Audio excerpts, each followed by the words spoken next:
It's time for another new Kansas City Spotlight. Here's your host, Lauren Scott. Mental illness is one of the most common health conditions in the U.S., but when it comes to treatment, many may be hesitant to consider medication.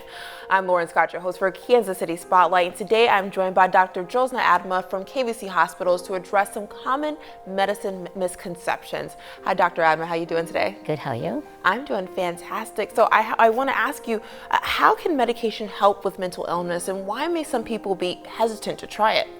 Mental health is complex. Numerous factors and treatment approaches can affect a person's mental well-being.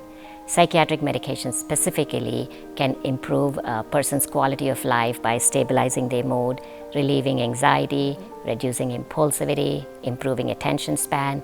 Medications can also decrease the risk of substance use and suicide.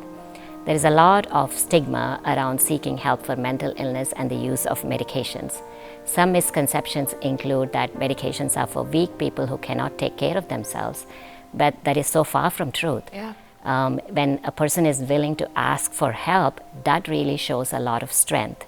Another misconception is about psychiatric medications being addictive. Not all psychiatric medications are addictive. Some may experience temporary withdrawal symptoms when stopping a medication, but that doesn't mean that an addiction has developed. What is the process that KVC hospitals have when prescribing a client psychiatric medication? So when a child is admitted to one of our hospitals, we conduct a full assessment to evaluate their physical and mental health.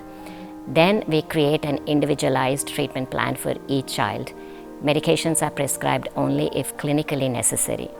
Anytime there is a need for medications, we discuss risks, benefits, side effects, and alternative approaches with the guardian and get consent before starting a medicine. If a child begins a medicine, the nurses monitor them closely for any potential side effects. We adjust treatment as needed to make sure that each child receives the approach that will give them the best outcomes possible. What should someone do if they want to get some medication for mental illness, or they want to help a loved one do that as well? So talk to a healthcare professional. They can complete an assessment to help you determine the treatment approach that's best for you. And anytime medications are recommended, understand the potential benefits, risks, and the cost associated with medication use so you can make an informed decision. Also remember that medications are not a cure.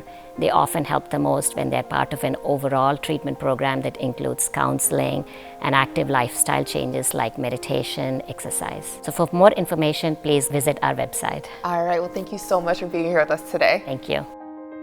This Kansas City Spotlight has been paid for by KVC Hospitals. For more information, visit kvchospitals.org.